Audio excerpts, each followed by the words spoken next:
Je vais parler de nouveaux cas d'usage de la robotique et de la maladie d'Alzheimer. Donc pour ceux qui ne me connaissent peut-être pas ou qui ne savent pas trop qu'est-ce que je fais chez Concerto, je m'appelle Benjamin Carrier, je suis designer chez Concerto, principalement sur la partie robotique, justement.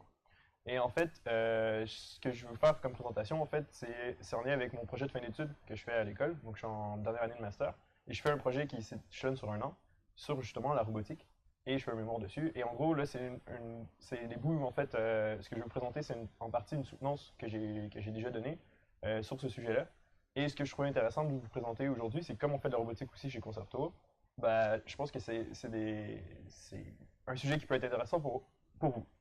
Et donc déjà, en fait, c'est parti de l'idée en voyant justement l'utilisation des robots comme Pepper. Ces robots-là sont souvent utilisés pour le côté marketing, l'espèce d'aspect wow, on va les mettre dans des salons pour épater la galerie. Mais au final, on n'utilise pas, on profite pas vraiment du côté fonctionnel du robot, à mon avis, à son plein potentiel. Donc c'est un peu ça que je vais vous présenter. Donc je vais commencer quand même en vous parlant un peu de design pour pouvoir juste m'assurer que ce soit la même chose pour tout le monde de robotique justement, et après c'est ce qui va nous amener à la maladie d'Alzheimer, vous allez comprendre pourquoi. Et aussi pour la suite justement, vu que c'est un projet qui est pas encore terminé. Donc d'abord, le design c'est quoi? Je pense qu'on va essayer de le simplifier au maximum. Ça vient d'un mot, ça vient du mot dessin, mais pas de ce dessin-là, ça vient de dessin comme ça. En fait, ça vient d'un objectif. L'idée c'est de résoudre une problématique. Donc la définition la plus simple que j'ai réussi à vous faire, c'est l'identification d'une problématique. Retenez surtout les mots en gras, conception, itération, et ensuite, il y a la partie production. Donc, le but de faire du design, c'est là où on sort un peu du côté artistique, c'est qu'il y a une optique de production derrière, donc il faut que ce soit viable de point de vue production. Donc, ça, c'est la même chose que ce soit un produit, un espace ou une interface. C'est toujours la même chose. En fait, il y a des valeurs en fait, associées à ça, donc l'usage, donc on parle des utilisateurs, d'ergonomie, la valeur technique, il faut quand même tenir compte de l'aspect technique, évidemment, on ne fait pas du design dans le vent. Il y a ce qui est souvent associé au design, la partie identité, donc l'esthétique, l'image qu'on va donner, et il y a aussi une partie économique. Le design, comme je dis, il y a une valeur de production, donc il faut que ce soit viable ce qu'on fait. Donc ça, c'est un peu les 4 contraintes avec lesquelles on doit agir en tant que designer. Et en fait, un projet, ce qu'on voit pas forcément toujours, parce que nous, ce qu'on voit, c'est, je pense, ou surtout chez Concerto, quand vous recevez les designs de quelqu'un, vous avez surtout la partie production, donc vous avez vous recevez des fichiers avec des images et tout ça. Mais normalement, en fait, il y a une partie d'analyse et de recherche et de conceptualisation. Donc l'idée, c'est l'analyse de recherche, on prend de l'information, justement, l'idée, c'est d'identifier une problématique, ce qui est pas toujours clair, en fait. Donc il faut aller justement souvent gratter pour savoir c'est quoi le réel problème derrière. Et la partie conceptualisation, c'est vraiment la partie où on va créer différentes idées, mais en général, à partir de la production, c'est une de ces idées-là qui sort. Donc vraiment, ce que je vais parler aujourd'hui, c'est vraiment de ces deux premières parties-là, parce que de toute façon, c'est là où on est au projet, et ça tombe bien parce que la partie production, je pense qu'on la connaît déjà un peu plus. Donc, si tout est clair jusqu'à présent, n'hésitez pas à m'arrêter si vous avez des questions en cours de route, ça va me faire plaisir d'y répondre. Donc, justement, la partie robotique. Donc, qu'est-ce qu'un robot, en fait? Si vous voulez, la définition est aussi un peu longue, mais grosso modo, c'est une machine, en fait, mécanique, qui est dirigée par un ordinateur. Grosso modo, c'est un peu l'explication qu'on pourrait en tirer. Donc, c'est toute machine qui fait un mouvement et qui est contrôlée par un microprocesseur. La particularité, justement, du robot et ce qu'il sort par exemple, du téléphone que j'ai dans ma poche ou des ordinateurs que vous avez là, c'est justement ce mouvement-là. Parce qu'en fait, le mouvement dans la nature, on ne l'associe pas. Un mouvement qui est autonome dans la nature, c'est associé à de la vie. Et c'est ce qui lui donne ce côté un peu vivant au robot. Donc, c'est vraiment ce point-là qui est très important justement dans la robotique. Et même dans les robots outils, comme le bras ici, en fait, on retrouve ce concept-là. Par contre, dans mon sujet, moi j'ai choisi justement d'éliminer un peu cette partie-là quand je parle des robots, parce que je pense que c'est un sujet à part entière, justement les outils, et ils ont déjà une fonctionnalité qui est précise et qui est vraiment très encadrée, contrairement aux autres robots qui sont un peu distribués un peu n'importe comment, dans le sens où on ne les voit pas forcément pour un usage précis ou un public précis. Donc, pas distribués n'importe comment, c'est pas ce que je voulais dire, mais en gros, ils sont distribués à grande échelle et en fait, on dit aux gens développer des applications et on leur dit pas pourquoi, en fait. Voilà. Donc, les caractéristiques de robots, je vous l'ai fait très rapidement, je pense que ça impressionne personne. Ici, je pense que tout le monde est à peu près au courant. Ce qui est la partie, comme j'ai dit, la partie vraiment importante, c'est la partie moteur que vous avez juste ici. Et c'est ce qui donne la caractéristique du robot. Là, c'est le robot Jibo. C'est un petit robot qui est un espèce de Google Home augmenté, si vous voulez. Donc, c'est un genre de robot assistant pour avoir chez soi. Et comme ça, il n'a pas l'air vivant, Mais je vais vous montrer juste un extrait vidéo. Et en fait, en quelques secondes, on comprend déjà, juste par le mouvement, sa personnalité, l'image qu'on veut lui donner. Donc, juste vous montrer ça. C'est un extrait de la publicité, en fait, de Jibo. Et vous voyez juste la façon dont il se tourne, dont il regarde la personne, ça joue vraiment sur la personnalité. On voit qu'il est mignon, on voit qu'il est intrigué, curieux. Et tout ça, en fait, c'est simplement un axe de rotation. Ben, deux axes de rotation, pardon. Mais en fait, c'est ultra simple d'un point de vue mécanique, mais ça fait toute la différence, en fait, et ce qui donne l'aspect robot. Et si on regarde un peu plus les robots en général, comment ils sont présentés, comment ils sont vendus, là, je vais avoir plein de vidéos de robots, de différentes publicités pour plein de différents types de robots. Si vous remarquez, en fait, la plupart des robots, on les présente pas vraiment avec un public en particulier. Bon, lui, il tient une bière, mais est-ce que vraiment c'est l'utilité d'un robot de ce prix-là? Je pense pas. On va présenter sur les caractéristiques techniques, mais en fait, c'est vraiment un des problèmes aujourd'hui que j'ai trouvé de la robotique, c'est qu'en fait, finalement, on ne sait pas à quoi ça sert.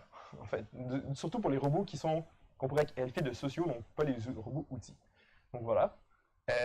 Et aussi, si on regarde un peu d'un point de vue mise en contexte, ils sont souvent utilisés en public. Si vous avez déjà développé quelque chose sur Pepper, par exemple, vous savez que, ou même n'importe quelle interface vocale en public, ça reste très problématique de parler à quelque chose alors qu'il y a du bruit autour.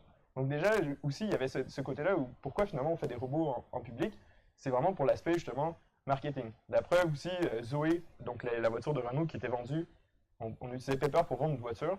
Normalement, il n'y a pas de Pepper qui vient quand on achète la voiture. C'est vraiment juste pour le côté marketing, ça flash, c'est waouh, on a de la technologie, regardez, on met un robot pour le vendre. Donc voilà, c'est un peu une utilisation qui, à mon sens, en tant que designer, a pas trop de sens, justement, parce que c'est vraiment de le présenter comme un objet pour faire du spectacle.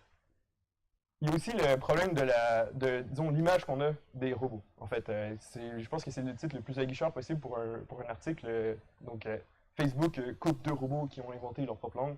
En fait, c'est deux chatbots, donc déjà, c'est pas du tout des robots. Et ils n'ont pas inventé une langue, ils ont juste un bug de programmation, et en gros, les robots, ils répétaient les mêmes mots tout le temps.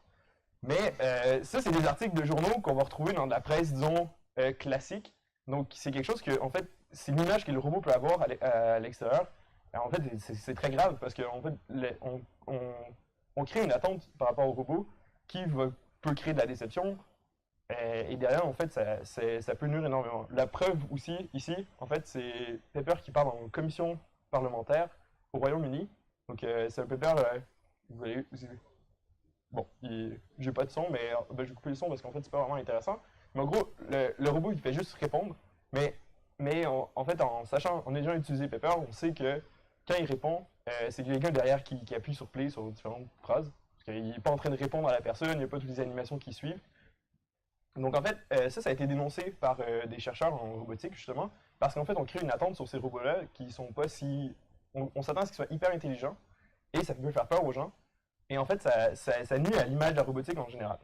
Et il y a aussi un questionnement éthique. C'est une commission parlementaire, on apporte des gens... Normalement, c'est des personnes qui sont assez importantes qui vont là pour s'exprimer devant un public, qui sont filmés et tout ça.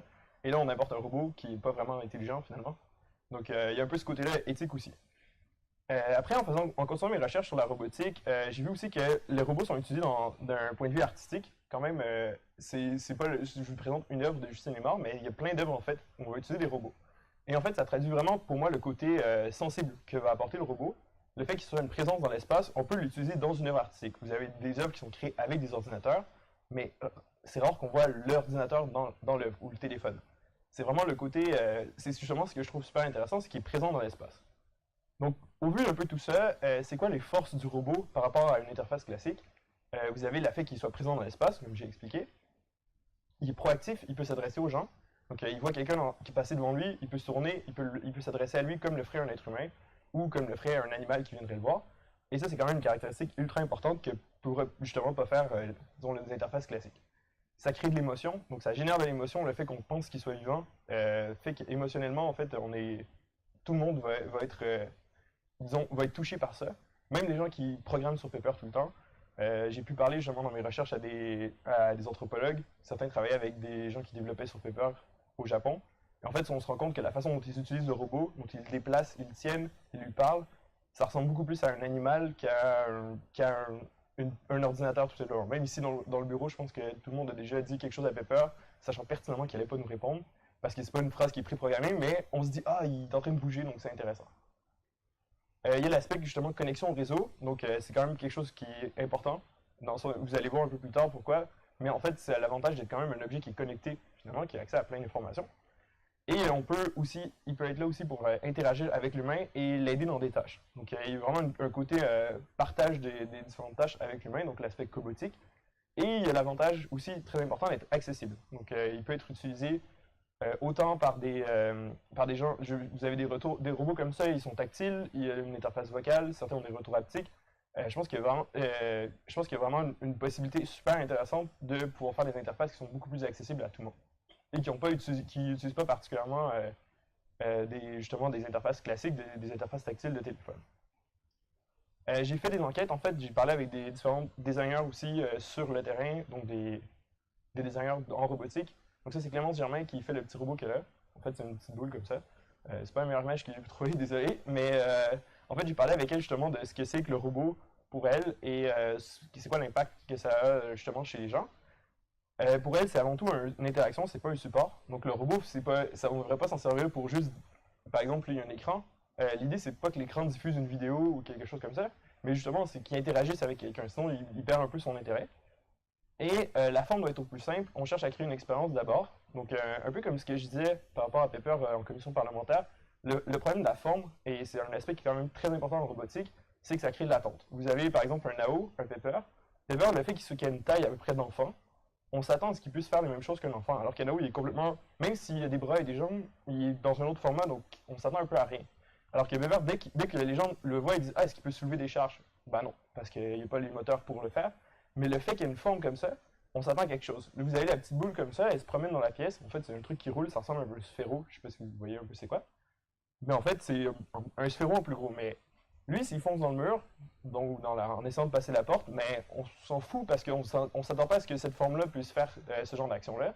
C'est le problème de Pepper ou d'un autre robot, disons, à une forme humaine ou animale, c'est ça crée des attentes. Donc c'est justement un aspect super important de la robotique. Et j'ai pu aussi interroger une assistante de recherche au MIT, donc Anastasia Ostrovsky, qui travaille au Personal Robot Group, donc qui développe des robots sociaux, justement des robots personnels. Et justement, j'ai pu l'interroger sur Skype, c'est super intéressant. Eux, ils font vraiment des projets, beaucoup justement dans des hôpitaux. Donc, elle me disait que la présence dans l'espace, c'est la clé de la personnalité du robot. Et justement, aussi que les gens sont plus à l'aise à échanger avec un robot social que de remplir, par exemple, un formulaire. Donc, elle était dans un hôpital, et s'il fallait remplir un formulaire ou juste, disons, utiliser une interface traditionnelle, ben, le robot, tout de suite, il est plus attachant. Les gens ont plus tendance à s'intéresser à lui et vont vouloir, justement, interagir avec lui. Donc, ils ont plus tendance à échanger avec lui. Et aussi, un aspect qui est super intéressant, c'est que le robot prend soin de nous, parce qu'on l'utilise justement dans un contexte hospitalier.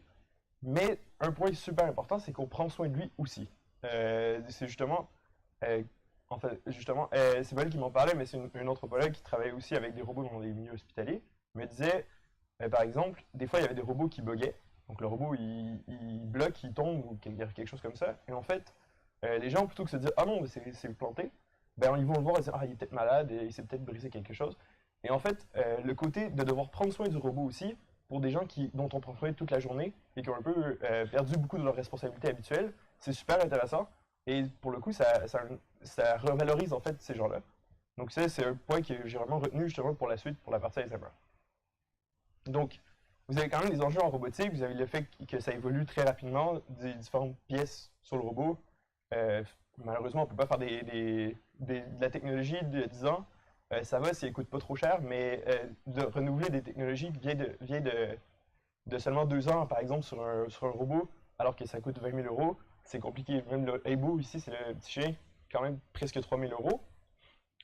Forcément, le coût de R&D est très important. Donc, on s'attend à ce que ça coûte ce prix-là, mais en même temps, c'est difficile de diffuser après en public. Donc, ça va aussi un peu avec l'idée d'avoir une forme qui est simple. Plus vous avez une forme simple, généralement, plus le coût est réduit. Et il y a l'aspect éthique aussi du robot.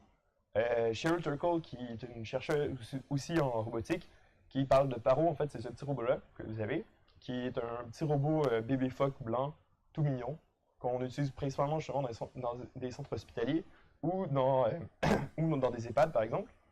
Et en fait, ce petit robot-là, il a l'avantage d'être très mignon et on a l'impression qu'il nous donne beaucoup d'affection. Mais elle soulève un point quand même assez important avec certains publics, comme justement des malades d'Alzheimer ou d'autres maladies qui affectent par exemple la mémoire. est-ce que c'est vraiment clair que le robot, c'est pas un vrai animal? Pour beaucoup de gens, ça a pas l'air, ça a l'air d'être assez flou. Donc les gens vont se projeter dans le robot. Justement, là, on pose vraiment des questions sur le rôle et la limite du robot. Pour certaines maladies, on va se dire, ben, tant pis, au pire, ils sont heureux. Mais bon, dans d'autres cas, donc voilà. Il y a un peu ce côté-là, c'est vraiment quelque chose qui vous intéresse. Shelter Code, super intéressant.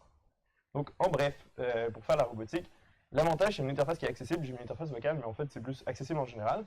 Donc, ça, c'est quand même un point très fort de la robotique. Le fait qu'il soit connecté, il peut quand même envoyer de l'information, en recevoir, comme le ferait une interface genre un ordinateur.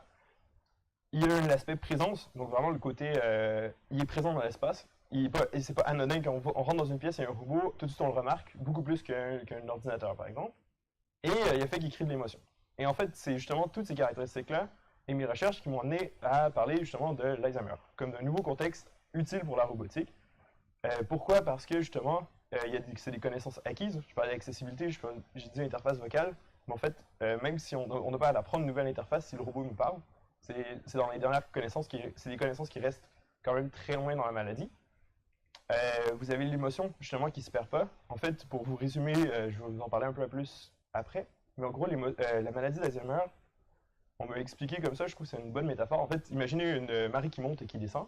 Donc en gros, quand vous êtes très jeune, ben, vous apprenez à marcher, parler, manger seul, être propre. Ensuite, vous avez ce que vous faites à l'école, ensuite au travail, tout ça.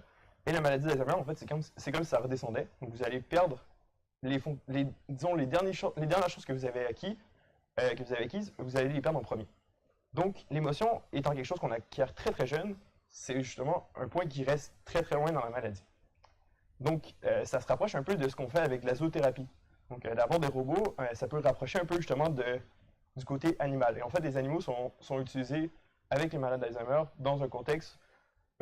L'idée, c'est en fait, c'est de créer justement de l'émotion. Et ça a été prouvé que en fait, ça leur permet de rester plus, se connecter à la réalité. En fait, c'est justement cet aspect-là justement émotionnel qui leur permet en fait, ça facilite, ça ralentit la progression de la maladie.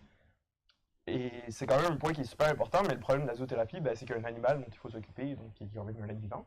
Donc le robot peut se rapprocher un peu de ça. Et il y a l'aspect données. Justement, quand je parlais de connecter au réseau, le robot ben, a l'avantage de pouvoir échanger de l'information dans la mesure où c'est fait de manière éthique et propre, je pense et sécuritaire. Je pense que justement, il y a un gros point positif dans le sens où, dans la recherche, avoir plus de données sur l'évolution de la maladie, c'est quelque chose qui est vraiment souhaitable. Et le problème, c'est qu'on en a très peu, parce que vous allez le voir après, mais il n'y a pas tous les malades qui sont diagnostiqués déjà, donc c'est vraiment très, très compliqué d'avoir des données. Donc là, ça permettrait d'avoir des données peut-être plus précises et plus constantes sur un malade donné. Donc, si je vous ai parlé d'Alzheimer, mais en gros, j'ai pas trop défini, donc en gros, c'est un type de démence qui provoque des troubles de mémoire, de la pensée et du comportement. C'est une maladie qui est dégénérative, et il n'y a aucun traitement, on n'en guérit pas, en fait, on en décède malheureusement. Et la maladie, donc comme j'ai dit, elle dégénère. Donc on peut ralentir avec des médicaments, on peut ralentir la progression de la maladie, mais malheureusement, on peut pas l'arrêter complètement ou renverser le cycle. Donc ça part justement vous avez dit, il y a 7 stades définis, j'en affiche 3, mais en gros, ça part d'aucune déficience à jusqu'à la phase terminale, déficit cognitif très sévère, où le malade demande une attention qui est constante. Idéalement, ce qu'on cherche à faire avec les malades, c'est quand même de les garder autonomes le plus longtemps possible. On veut qu'ils puissent rester chez eux. Et, effectivement, à la fin, il faut qu'ils soient placés en institution parce qu'ils ne peuvent plus, justement, ils sont plus autonomes du tout. En général, aucune déficience. Et les premiers stades, c'est des trucs très simples, genre oublier que j'ai pris un rendez-vous chez le coiffeur, oublier j'ai déposé mes clés, je fais les retrouver, ils sont dans le congélateur, je ne sais pas trop pourquoi. Déficit cognitif modéré, ça va être plutôt vers de la perte de repères spatio-temporels. On ne sait pas on est en quelle année, on va à la boulangerie, on ne sait plus revenir. Et déficit cognitif très sévère, là, c'est dans les dernières phases où là on oublie carrément comment, comment on s'appelle, qui sont les gens autour de nous. Voilà. C'est l'explication classique, mais bon, ça évolue de manière quand même unique chez chaque malade. Donc, il faut s'adapter, il n'y a pas vraiment une façon qui est la même. La vitesse surtout va changer d'un malade à l'autre et les symptômes peuvent aussi varier. Mais ça, c'est juste le résumé général. Et en fait, la maladie, ça n'affecte pas les mémoires, les types de mémoire, disons, de la même façon. Donc, vous avez la mémoire à court terme, qui est une des plus affectées, parce que c'est la mémoire finalement de ce qui vient de se passer. ou ce qui s'est passé récemment. La mémoire épisodique, qui est la mémoire vraiment liée à l'émotion. La mémoire procédurale, qui est plus une mémoire justement d'action, donc on pourrait appeler des réflexes presque aujourd'hui. Donc par exemple, vous savez faire du vélo. Bon, bah, c'est procédural. Vous ne réfléchissez pas en me disant « Ah oui, je me souviens comment faire ». En fait, vous n'avez pas besoin d'y réfléchir. Prospective, c'est de se souvenir de quelque chose qu'on sait qu'on doit faire, en fait. Et sémantique, c'est plus une mémoire générale. Donc, par exemple, euh, vous savez que Paris, c'est la capitale de la France. Vous n'avez pas besoin de vous souvenir le moment où vous l'avez appris. Vous l'avez appris et ça paraît logique. Et c'est la mémoire épisodique, en fait, qui est la mémoire qui reste le plus longtemps. Donc, on revient encore à l'émotion. Le fait qu'il y ait l'émotion, qu'il y ait de l'émotion impliquée, c'est quelque chose qui reste très longtemps. Et c'est quand même le cas aussi pour tout le monde. Donc, ça reste longtemps, malgré la maladie, pardon. Je peux vous poser justement la question, qu'est-ce que vous faisiez le 22 janvier dernier? Je pense pas que beaucoup de gens qui puissent y répondre, à moins qu'il y ait un lien émotionnel très fort avec cette date. Euh, hmm. Mais par contre, je peux vous demander qu'est-ce que vous faisiez le 11 septembre 2001, et probablement que la plupart des gens sont capables d'y répondre, sauf peut-être les plus jeunes, parce qu'il y a un lien émotionnel qui est quand même très fort. Donc, ça, c'est l'explication. Donc, voilà, c'est ce que je voulais dire, c'est que justement, ce lien émotionnel-là, c'est aussi chez le malade, c'est pareil. Donc, dès qu'il y a quelque chose d'émotionnel qui est lié à l'émotion, ça reste beaucoup plus longtemps. Donc, quelques chiffres, c'est 900 000 malades en France. Comme je disais, c'est une personne sur deux seulement qui est diagnostiquée. Donc, ça, c'est un des gros problèmes qu'ils ont. C'est quand même des coûts assez élevés. 22 000 € à peu près par année. Autant pour les. C'est pas directement au malade et à sa famille, c'est juste l'État aussi en général, donc les soins et tout ça. Et c'est 3 millions de personnes touchées. Et en fait, c'est donc comment on passe de 900 000 à 3 millions, et c'est là que c'est aussi un aspect très important de la maladie. Donc comme je disais, on veut garder les malades autonomes. Donc pour ça, en général, c'est qu'ils sont accompagnés. Donc vous avez des aidants, un proche de la famille, des amis. C'est des aidants qu'on appelle des aidants naturels, donc ils ne sont pas professionnels, ils n'ont pas de formation en amont. On leur dit un jour, ben, en fait, votre femme, votre mari est malade, vous allez devoir vous en occuper. Donc, ça, c'est quand même un point important de la maladie, c'est qu'il y a quelqu'un qui est là pour aider. Parce que le malade, il souffre pas physiquement. Donc, il peut faire théoriquement toutes les choses qu'il fait avant. C'est juste qu'il n'y arrive pas de. En fait, c'est vraiment dans son cerveau que ça ne fonctionne pas. Donc, il n'est pas en train de souffrir. Donc, il peut rester chez lui, mais il faut qu'il soit accompagné. Et plus ça avance, plus il doit être accompagné. Et le problème, ben, c'est que souvent, les proches qui accompagnent, c'est un conjoint, une conjointe, et qui sont des gens aussi qui vieillissent. Donc, voilà. Donc, comment, en fait, ces gens-là ont des difficultés aussi. Et c'est pour ça que je suis allé enquêter aussi sur le sujet. Je suis allé voir France Alzheimer, qui en fait vient assister les aidants et les aidés, donc les malades, dans le but de préserver l'autonomie. En parlant avec Martine Hugues, qui travaille à France Alzheimer à Nantes, en gros, eux proposent des formations pour les aidants, pour préserver justement l'autonomie du malade. Il y a aussi à Nantes un truc qui s'appelle la Maison des aidants, qui est en fait une maison qui est exclusif à la ville de Nantes, où on apporte une assistance psychologique, administrative et de soins pour les malades comme pour les aidants. J'ai pu parler un peu, je t'ai parlé des problèmes que vivent les aidants. Donc, certains problèmes, c'est le deuil blanc. Donc, le deuil blanc, en fait, c'est quand la personne malade perd un peu sa personnalité. Donc, on se retrouve à faire un deuil, finalement, de la personne qui est souvent un être aimé, mais plus d'un point de vue personnalité et pas d'un point de vue physique. Donc, ça, c'est ce qu'on appelle un deuil blanc. Il y a aussi le fait que les aidants se retrouvent à être justement écartés un peu, dans le sens où le centre d'attention, c'est le malade tout le temps, même quand eux vont chez le médecin, pour eux parce qu'ils sont malades, déjà parce qu'ils sont épuisés et pour différentes maladies, on se concentre quand même sur le malade. Donc ça, c'est un des problèmes aussi qui est relevé. Ils ont la chance de pouvoir voir aussi des psychologues, le neuropsychologue Emmanuel Périvier aussi que j'ai pu interroger. Il y a aussi le fait qu'il y a des aides disponibles, mais souvent, en fait, c'est intrusif. C'est-à-dire que c'est des gens qui viennent chez toi pour faire, par exemple, pour t'aider dans des tâches ménagères, mais ça reste quelque chose qui s'introduit dans ta vie privée, et des fois, ça peut être plusieurs fois par semaine. Donc, il y a aussi ce côté-là, en fait, les malades et les aidants, ils veulent de l'aide, mais en même temps, c'est un peu le paradoxe, c'est qu'ils veulent être aidés, mais pas que ce soit trop intrusif. Donc, voilà, c'est quand même un truc intéressant. Et j'ai pu aller à Alt-Relais, qui est en fait un moment dans le mois où les gens se retrouvent pour discuter. Discuter en groupe, j'ai pu discuter en groupe avec des aidants, des entretiens aussi individuels, et j'ai pu participer à des groupes de parole. Et bref, en gros, j'ai pu ramasser pas mal d'informations et avoir des retours justement de la part des aidants. Donc, pour eux, c'est quoi, en fait, le devoir s'occuper d'un malade? C'est de nouvelles responsabilités. C'est une organisation, comme je disais, qui est complexe avec les professionnels. Donc là, c'est une aidante qui me disait qu'elle ne veut pas qu'en fait, que le professionnel prenne sa place, Parce qu'en fait, il y a une grosse question qui est quand même l'ego, l'estime de soi. Donc on veut être aidé, mais en même temps, on ne veut pas se sentir jugé. Et pour certains malades aussi, c'est très difficile d'être aidé. Elle a donné un exemple, son mari était malade, mais lui était médecin avant. Donc il se retrouve à être celui dont on doit s'occuper et ça lui plaît pas du tout parce que justement ça attaque vraiment son ego. Et il y a le sentiment de solitude de l'aidant. Il y a aussi l'épuisement, pardon. Hmm. Le fait de devoir rester positif et la difficulté de compréhension de la maladie. Ces deux-là en fait vont ensemble parce que quand on est malade d'Alzheimer, on n'arrive pas à faire les choses, mais comme j'ai dit, c'est dégénératif. Donc, c'est complètement l'inverse du processus normal dont nous on est habitués, c'est-à-dire que si un enfant n'arrive pas à faire ses lacets de chaussures, on lui dit bon, c'est pas grave, tu recommences, réessaie ou on réessayera demain et tu vas y arriver. Là, c'est compliqué parce qu'on comprend pas parce que c'est complètement l'inverse. Si le malade n'est pas capable aujourd'hui, il va théoriquement être moins capable demain. Donc, c'est difficile aussi de rester positif et de ne pas s'énerver parce que les gens sont habitués à dire bah, vas-y, recommence, reste-le. En fait, ça met en échec les malades et ça les aide pas du tout. Il y a la complexité de l'administration, comme je disais. Et en fait, aussi, dans ces discussions-là, j'ai pu parler aussi de technologie. Forcément, je suis parti un peu du constat de la robotique pour aller vers les malades d'Alzheimer.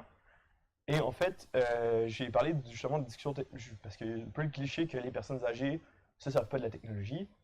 Et en fait, au début, j'avais un peu la réponse qu'effectivement, ils détestaient ça. Ils disaient non, je veux pas des robots, ça m'intéresse pas, tout ça. Mais en fait, une aidante, en discutant avec elle, sur un autre sujet, elle dit ah, moi j'utilise mon iPad pour appeler mon petit-fils. Alors qu'au départ, elle me disait qu'elle avait jamais eu d'ordinateur, qu'elle, la technologie, ça l'intéressait pas. Mais en fait, c'est là aussi que le côté, disons, utile entre en ligne de compte. C'est-à-dire qu'elle, elle voit une utilité à avoir un iPad parce qu'elle peut parler à ses petits-enfants. Et en fait, pour elle, c'est plus de la technologie parce que la technologie, elle, elle comprend pas. Donc, il y a un peu ce côté-là, en fait, l'interprétation est super importante. Évidemment, il y a plein d'aides qui existent déjà pour les malades. France Alzheimer, Maison des aidants, les équipes spécialisées Alzheimer domicile. Donc, ça, c'est de l'aménagement de, de, de logement, en fait, spécifiquement pour les malades. L'accueil de jour, en gros, c'est un endroit où les malades peuvent aller. Les aidants, ça leur permet justement de prendre une pause. Donc ça, c'est un problème aussi des aidants. Ils sont constamment en train d'aider quelqu'un et ils ont des difficultés à prendre du temps pour eux, soit pour faire des trucs tout simples, genre aller chez le coiffeur, ils sont obligés d'aller à deux, ou des fois c'est pour aller faire des courses, ou des fois c'est juste pour prendre une pause où je suis pas constamment en train de surveiller quelqu'un. Surtout que c'est des gens quand même qui sont âgés aussi en général. Et finalement, il y a les institutions quand même. Ce qui est intéressant aussi, je me suis intéressé à la partie zoothérapie, musicothérapie et art-thérapie, parce que c'est justement, j'avais tout le côté émotionnel. Je vais juste vous montrer un extrait d'un film qui s'appelle Alive Inside. Donc c'est un monsieur qui est malade d'Alzheimer, évidemment, et en fait qui répond à presque plus rien, en fait. Donc on va le voir, et on va lui faire écouter de la musique de son enfance. Et regardez un peu après sa réaction, je pense que ça est assez parlant. Justement du côté émotionnel qui est très fort malgré la maladie.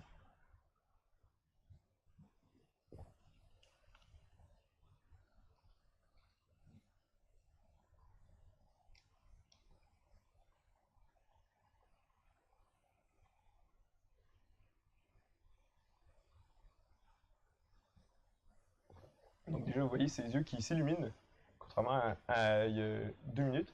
Donc en fait, c'est vraiment, c'est un des points quand même très importants. Bon, la musique, forcément, ça a un côté émotionnel très très fort.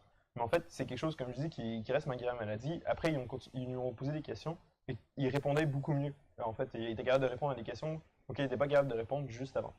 Donc, je trouvais que c'est intéressant. Et il y a aussi de l'aide numérique. Malheureusement aussi, c'est un peu compliqué parce que il y a plein de services qui existent pour les personnes âgées, d'autres, mais peut-être moins spécifiquement pour les malades d'Alzheimer. Donc vous avez de la téléassistance, des bracelets comme ça où on peut appuyer sur un bouton si on tombe par exemple, ou qui carrément détecte les chutes.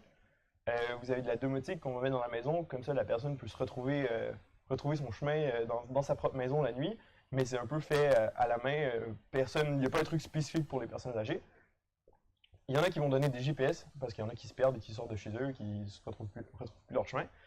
Et il y en a même qui vont jusqu'à mettre des caméras de surveillance chez eux. Ça, c'est souvent moi, ce que j'avais vu, c'était beaucoup des enfants qui faisaient ça chez leurs parents, parce qu'il y avait par exemple une mère malade, et ils devaient s'occuper d'elle, mais ils ne pouvaient pas être là tout le temps. Et à un moment, il y a des inconnus qui rentraient chez elle, parce qu'elle, elle invitait les gens à rentrer. Donc bon, ça les fait un peu flipper, donc ils mettent des caméras de surveillance. Mais bon, c'est quand même une invasion un peu de la vie privée de quelqu'un.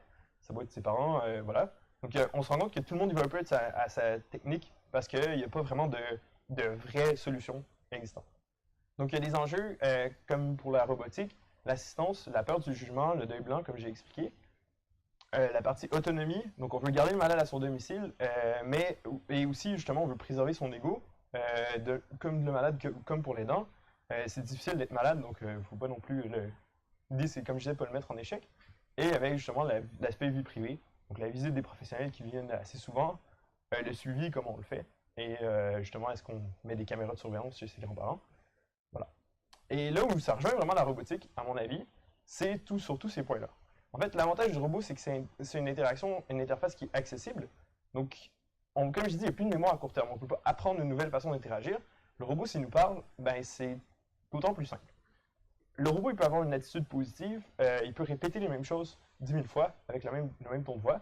Nous, ça nous énerve. Pour les malades d'Alzheimer, en fait, au contraire, c'est super parce qu'ils peuvent lui poser la question autant qu'ils veulent. Il ne va jamais s'énerver. Il y a un lien émotionnel qui peut se créer et justement, ça lui permet d'être vraiment plus attaché au robot et, comme un peu pour la zoothérapie, rester plus connecté à la réalité. La capacité de connexion au réseau, c'est justement si dans l'idée où un robot pourrait être utilisé pour échanger avec justement avec les petits-enfants ou des choses comme ça peut être utilisé. L'idée, c'est d'offrir une assistance supplémentaire à l'aidant qu'on ne retrouve pas forcément.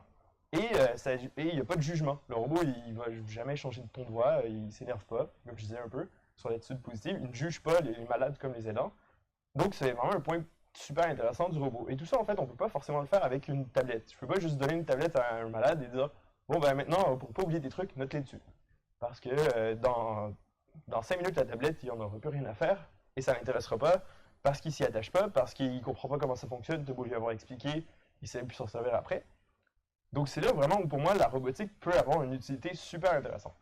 Et donc, dans mon projet, j'en suis arrivé à la problématique, justement, comment la robotique peut faciliter le quotidien du malade, de l'aidant. Bon, là, ça paraît très évident parce que j'ai fait le déroulement, mais au départ, c'est quand même parti de les robots, à quoi ça sert, qu'est-ce qu'on peut utiliser davantage pour les robots.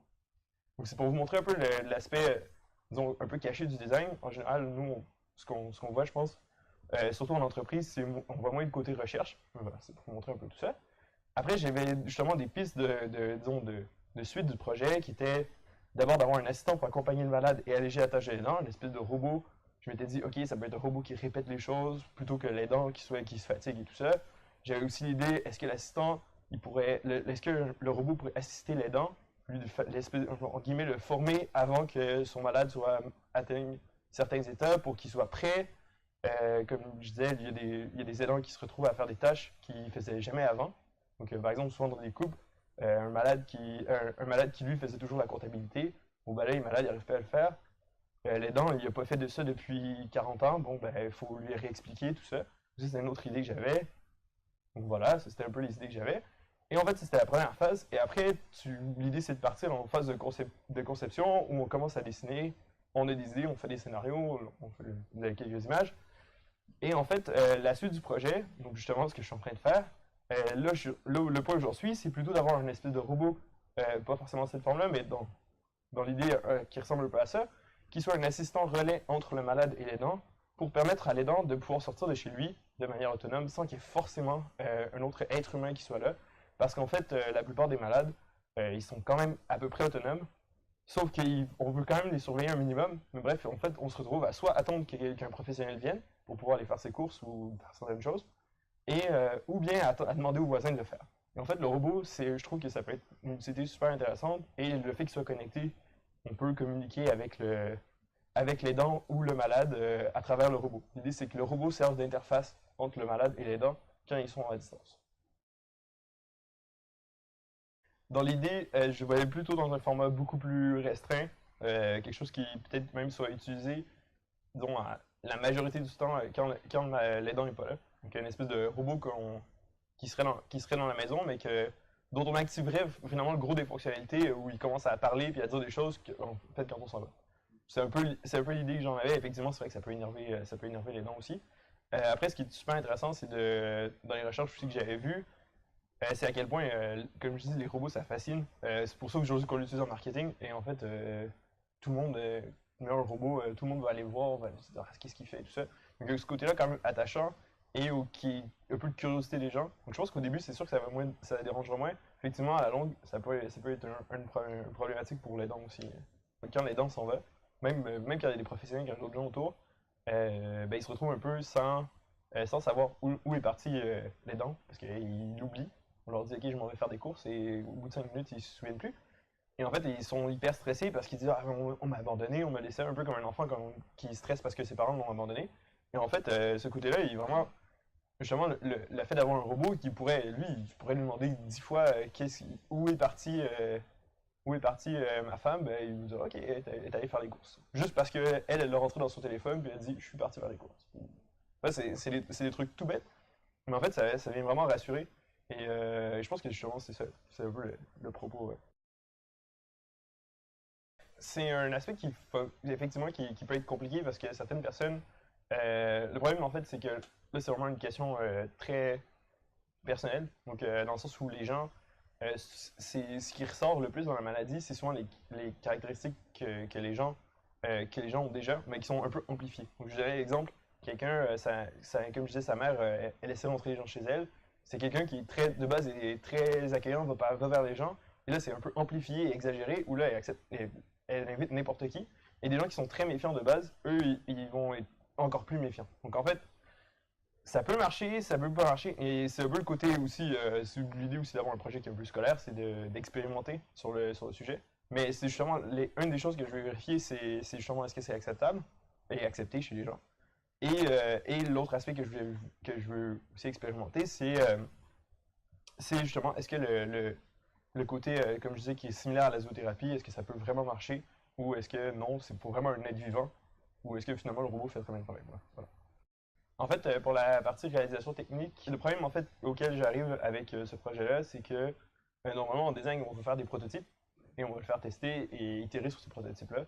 De certains publics, c'est vraiment simple. Avec des enfants, tu peux lui dire, OK, mais imagine que le robot il dit ça, qu'est-ce que tu lui répondrais? Avec des malades d'Alzheimer, c'est extrêmement compliqué. Donc, je sais pas encore exactement jusqu'où je vais pouvoir me rendre dans le prototype et à quel point je vais pouvoir faire tester une version euh, à peu près fonctionnelle de mon projet. Mais effectivement, ça risque d'être pour le projet, dans l'état où je dois le présenter dans 2, 3 mois, ça risque de se finir en vidéo avec des rendus et ça va être joli. Mais j'aimerais bien pousser le projet davantage et pouvoir vraiment le tester. Mais en fait, j'étais un peu à cheval entre soit je prends un robot existant, style Pepper, ou je vais montrer le Cosmo, qui est un tout petit robot, qui ressemble limite plus à ce format-là, et d'arriver et de m'occuper que de l'interaction, mais en même temps, il n'y a pas une forme qui est particulièrement attachante pour une personne âgée, c'est vraiment comme un jouet, ou c'est un robot qui est trop gros, ou voilà, il y a plein de contraintes physiques. Ou l'autre choix que j'ai choisi de faire, c'est faire l'objet. Et là, malheureusement, ben, à l'intérieur, c'est quand même un travail colossal, donc j'arriverai probablement pas à faire quelque chose qui soit fonctionnel pour le 3 juillet, ou je sais plus quand je présente.